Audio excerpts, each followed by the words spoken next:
école qui prépare aux écoles d'art. Et je lui dis, qu'est-ce qu'on fait exactement dans ton école? Il me dit, on invente, on imagine, on crée des choses. Donc là, évidemment, j'ai des pépites d'or dans les yeux. Et je lui dis, ok, est-ce que je peux m'inscrire? Il me dit, ah, c'est con, parce que les inscriptions sont closes depuis 2 semaines. Donc là, c'est là où j'ai inventé le terme de la pénélopade, qui peut s'adapter à chacun de vos prénoms. C'est obtenir quelque chose a priori impossible à avoir, mais à l'usure.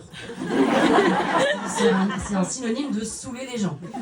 Donc j'insiste, j'essaye de trouver des arguments du genre, mais attends, mais t'imagines si jamais tu me prends, tu m'ouvres un créneau, qu'après je fais la Saint-Martin, tu pourrais dire que j'étais ton poulain et tout machin. Et je le saoule et ça marche. Et il dit, ok, bon, tu sais quoi, je t'ouvre un créneau, viens avec quelque chose de ton choix. Mais quelque chose, c'est-à-dire, je sais pas, une création, une sculpture, un truc. Sauf que j'ai les mains moites, je ne sais pas dessiner, donc dès que je dessine, ça bave. Enfin, vraiment, j'ai aucun sens visuel. Je sais pas si le rouge va avec le jaune, c'est pour ça que je suis habillée en noir. Et donc, je prends quand même une grande feuille canson et je me dis, qu'est-ce que c'est que le paradis? Moi, je crois pas vraiment au paradis, donc je me dis, c'est plus facile du coup à inventer. Donc, je colle des mégots pour faire l'enfer autour du paradis en coton, mon truc est immonde, ça bave et tout. Mais je raconte une histoire autour de ça. Et en parallèle, je prends des cours de théâtre amateur, et là il y a cette fille qui s'appelle Juliette Jean-Claude, elle est pas là, ouais. Et que j'ai pas vue depuis 20 ans, et je lui dis, je suis trop contente, j'ai un duel d'Atelier de Sèvres, et elle me dit, c'est mon rêve, les inscriptions étaient closes depuis 15 jours, je suis dégoûtée. Et elle, Juliette, c'est la comédienne, artiste, qui a son notebook dans la poche, qui a une chaussette rouge relevée, l'autre baissée, un peu fouillée avec son stylo dans le truc, enfin bref, c'est une star un peu artiste. Et là, je me dis, mais qu'est-ce que moi, bonne famille, école de droit, je vais aller foutre dans une école qui invente des trucs, quoi.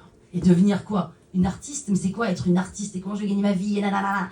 Juliette, prends ma place. Vas-y, parce que de toute façon, moi, en vrai, elle y est allée, à ma place, elle a été prise.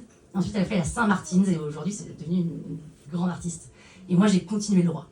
Et je me suis dit qu'à partir de ce jour-là, plus jamais je saisirai pas une opportunité, et surtout je ne saisirai pas une opportunité que j'ai créée. Et surtout je ferai de ma vie une opportunité. Donc j'étais déjà un peu audacieuse, c'est-à-dire que j'osais dire bonjour aux gens comme ça dans la rue et tout. Mais à partir de ce moment-là, je me suis dit qu'en fait, mais rien n'était impossible et qu'il fallait pas s'empêcher quoi que ce soit. Et donc aujourd'hui, partout où je vais, je vois des opportunités business, des opportunités de shop, des opportunités de tout. Et en fait, du coup, je peux pas tout raconter l'histoire de ma boîte et tout, mais bon, on aura peut-être l'occasion, c'est pas le sujet. Mais en fait, du coup, après, j'ai fait 10 ans, j'ai fait 10 boulots différents en 10 ans. C'est-à-dire que je me lassais à la fin de chaque année, parce que je mettais des coups de pied dans le fourmilière, je disais, mais attendez, là, ce projet-là, vous avez pas réglé ça? Non, mais c'est bon, si, mais attends. Bref, je voulais développer des projets, des trucs, j'étais pas à ma place, et donc je partais, je démissionnais, j'ai fait un burn-out, je me suis fait virer, j'ai insulté mes boss, bref. C'était pas possible. Et à l'aube de mes 35 ans, je me suis dit, est-ce que je vais continuer jusqu'à mes 62 ans à faire un boulot par an? Mais c'est pas possible. Mon CV fait 2 pages. En entretien, les recruteurs à la con me disent, si j'avais une baguette magique, vous feriez quoi? J'en sais rien, je suis paumée, je ne sais pas ce que j'aime. Moi, juste, j'aime créer, inventer des trucs comme depuis que j'ai 8 ans. Et là, j'ai un copain qui m'a dit, Pénélope, pourquoi tu fais pas un podcast? Un quoi? Un podcast. J'ai regardé le podcast définition, replay des radios, je sais pas quoi. Bref, je suis allée chez Star Music, j'ai acheté un enregistreur, des câbles, un micro, et j'ai commencé à raconter l'histoire de Juliette. J'ai écrit, ça a duré 5 minutes, je me suis enregistrée, j'ai farfouillé sur voir comment est-ce qu'on met ça sur internet, j'ai mis ça sur internet, ça a marché, j'ai fait un épisode, 2 épisodes, 1500 épisodes.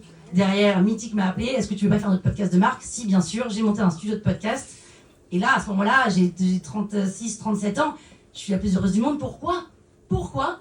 Parce que je fais ce que je voulais faire quand j'avais 8 ans.